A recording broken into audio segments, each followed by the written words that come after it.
Aquaba, welcome to Dinah's channel. How are you doing today? Guys, we're going to get down to some real talk. It's time I bring you what I believe I must bring you now. First of all, August around the corner, temperatures in Ghana, 77, 78. Those guys who are coming in, and I'm expecting some first timers to touch down in Ghana in a short space of time. Let me just say that pay attention to what the weather is, okay? It's much cooler now, and we are thankful for the coolness and the rain. Now, guys, what I'm going to bring forth today on Real Talk is it may not be palatable for some, but it must be said. No persons out in the diaspora who are interested in making Destination Ghana their home, retiring or doing the back and forth, meaning coming to Ghana, spending a couple months, returning back to the West, do what they have to do, and return again. Those are the persons I refer to as back and forth. And then you have another group of persons who are not able in their back and forth to spend months upon a time. When they return, it's just for a few weeks, but they still are interested in building. They want to purchase land and they want to build. So far, one of the regions that you have, certainly since I've come into Ghana in 2022, March 2022, I normally refer to my passage here, my journey here as the year 2022 and beyond. The central region is quite popular out there in Cape Coast. And so you do have, members of the diaspora. I have come in contact with a few, and couple have been on my channel who reached out to me, a couple years ago. And Asebo is a popular place. And remember, Asebo, 5,000 acres at the time. It's not 5,000 acres they have now. But what you hear comes up is the issues of Aseba, the Pan-African village. And that is in reference to couple plots or acres that there are challenges with that the courts had on their in their case file. And I believe that some cases may have been dismissed, but I don't have the full details on that. What I do know is that you had a few acres in a particular phase, that there were issues and concerns, so much so that it was brought before the courts. But what I'm going to speak to is not all 5,000 acres.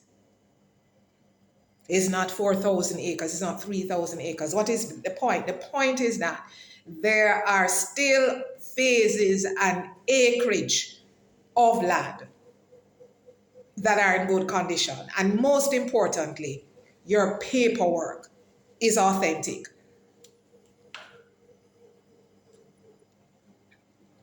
You need to ensure that your paperwork, your documentation, indenture, lease, it is real. It's not a fake. It's not a scam. And we have no reason to believe otherwise where Asebo is concerned. And so the development still exists. And so we do not want to, or certainly don't want to alarm persons out in the diaspora who either purchase plot and decide they're not going to continue, or whatever the reason is. It must not be that you think the entire 5,000 acres is a problem. It is not so, because you have residents that are living in Asebo, and they have been living as you know, couple I know from 2002, 2003. You also have Agenda, which is also, you know, has become quite popular down in the central region. And I'm sure there are many other spaces in the central region that members in the diaspora are pursuing land acquisition. And that's a wonderful thing, because the prices that I've heard for land,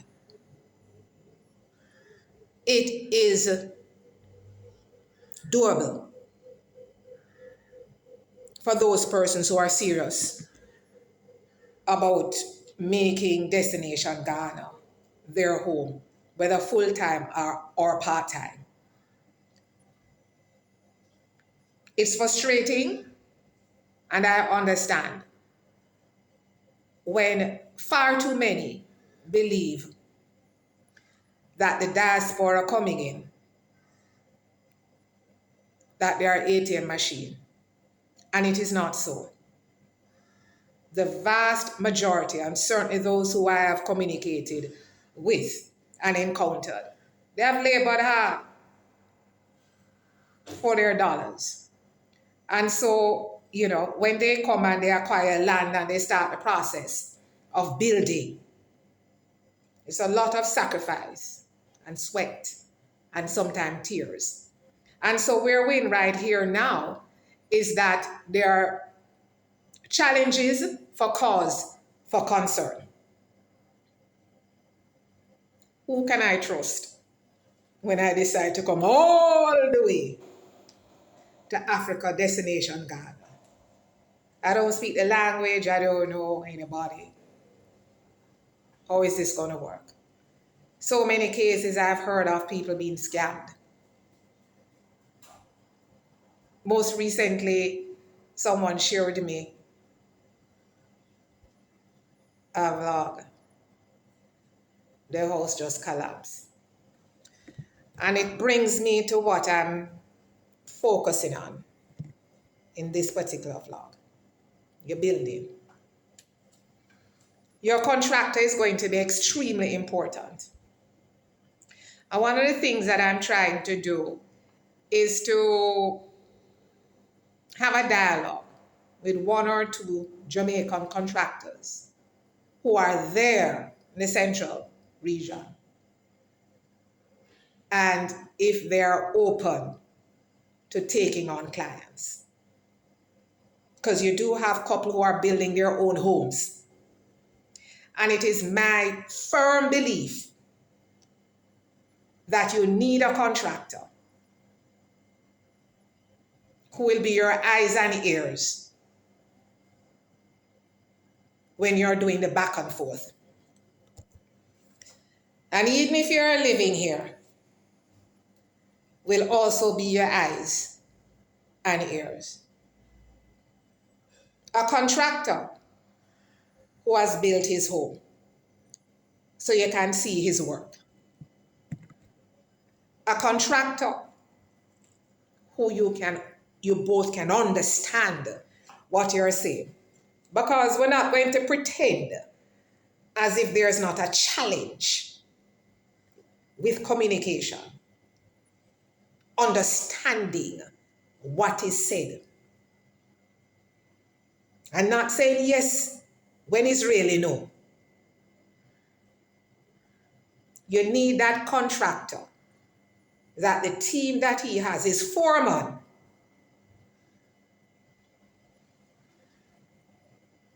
will eliminate the barrier that often presents itself in communicating. You need that contractor when you sit down and you're going to have your Q&A, questions and answers. Understands that he or she, contractor, yes, is accountable to the operations that's taking place on your land in building your home. Yes, we have cases of theft. But this is what I will say to you again, guys, coming to build. As a contractor said to me, and I said, I'm going to quote you. If you can't afford to build, don't bother build. Just rent until you can. Because this idea also that it's cheaper. Sometimes what you don't pay now, you end up paying much more later at a cost that you never anticipated.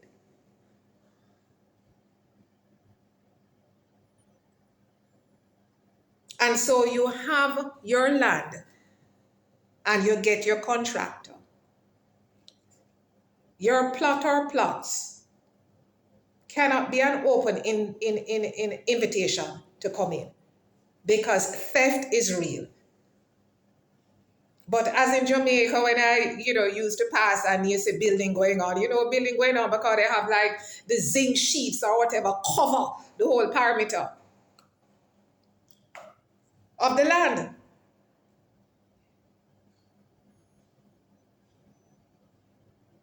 So I think my advice or my suggestion is also to factor that in. And your contractor will recommend that. Because you need to try to protect whatever material you have left on your land. Because thieves' profession is to thief. And when you're sleeping, that's when their day starts. So the cost is going to be more than. You have to look at that. What measures you can put in place. Again, with your contractor outlining. Because after all, your contractor has built their home. So they know what it takes. And in the event that you're robbed, then recourse must be taken. You can't just leave it like that. And then a couple months down the line, you get robbed again. You're a contractor, if you lose anything via theft there, after you have put systems in place, you must follow it through and go to law, the police, and report it. Because the diaspora is encouraged to come and develop on the land.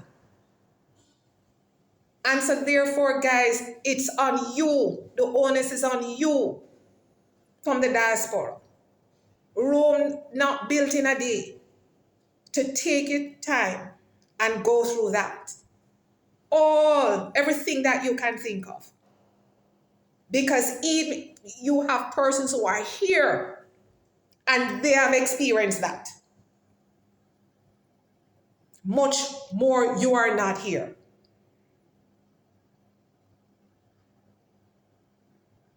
So one, you need to ensure that your documentation is authentic, it's real, and you go through the process in that from day one. Day two, in identifying a contractor. And I am looking for Jamaican contractors. I don't see anything wrong with that, because we have a couple Jamaican contractors here. And they will be employing a team of Ghanaians. Just like how you have other ethnic groups in Ghana doing their thing, and there's no difference. And the Jamaican contractor that you choose, the expectations you will have in communication, response time, information, factoring the hour difference. We are anywhere between 4 and 5 hours to Canada and the US. UK is probably 2 hours or something. We are closer to the UK. You want updates on your property, you want to see what is going on. Your contractor will not have a problem in providing you the information. So that if for you, you're saying you're not able to come to Ghana full time for another 2 years or so, but if you come and visit, you can stay no longer than a week or 2 weeks. You have some assurance that your property is being built on solid foundation.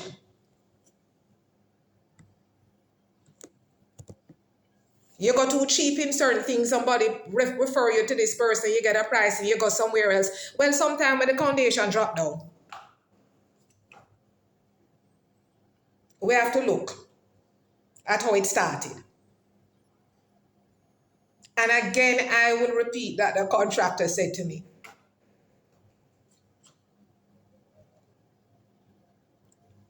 don't start building if your first thought is cheaper versus quality work. And quality work cannot be achieved if the foundation is not strong. So guys, again, couple Jamaican contractors I'm trying to have dialogue with, so that anyone who is interested in building, I'll be able to refer to you. I've already, heard about issues. Again, it's all with the foundation, the blocks and so we're looking at that. And so what I'm saying to you is that, yes, when you go on YouTube and you see some of the videos and you say, boy, is it worth it? I am saying to you, that cannot deter you and should not deter you, because it's still doable for you. But you yourself have to slow it down, take your time, and understand if your resources is not quite there, then you work at it. But the key is to identify that contractor, again, who you understand what is being said. Communication is key. And that they literally live there. And you can see the work that they have done. If you're like me that don't know anything about construction, it's suicidal to just run in on it. And so that is what I want to share with you. Also, the dollar. You're keeping abreast with what's going on with the US dollar to the CDs. The CD has gained a lot of strength. And so back in between January to March, you had the CDs going at anywhere between 15 to 16 Ghana cedis to $1. Guys, it's down. And I believe it's now at 10.4 Ghana cedis to the US dollars. And so persons who are not moving permanently now, you also have to look at and understand, no price not going on in Ghana. I don't believe so. So if you're looking at building also, what we do know is that if you have your land or you're in the process of acquiring land and your paperwork is authentic and you're good with that, yes, then again, sitting down with a contractor, because no two cases is the same, no two clients is the same, that you'll be able to say, okay, let us start and getting our material now versus waiting another year or 2 years when the prices are definitely going to go up. Because every year nothing goes down, it increases, right? And so guys, that is what I wanted to share with you and bring with you, right? Persons have had unfortunate experiences, but I'm into what's the solution and how can we ensure that it's not repetitive, because the other ethnic groups are here and they are coming in. So to the diasporas, the Jamaican diasporas in the West who want to come, but I will also stress, come and visit and see your work. So you have to factor all of that in your cost, that once you're in the building mode and you're starting, visit Ghana and see it for yourself, separate and apart from any videos that may be sent to you. So that's it. That's really what I want to share. It's important. Do not be deterred. What's important is who you're connecting to, the referrals. And when you meet, how do you feel? If you feel like you want to go ahead, fine. If you feel that you've gotten a referral and you want to see and speak to other contractors, absolutely, certainly. But what I say to you, everything is not just about cheap. There are some things that are cost effective, and there are some things that may not seem cost effective, but in the long run, it will be more than cost effective. So guys, Ghana awaits. Those of you coming in for vacation, sort yourself out. Come in. Lots to see. And Ghana, still, I believe, the gateway to Africa. Guys, please like, share, subscribe, hit up the notification bell. Thank you. Medase. God bless.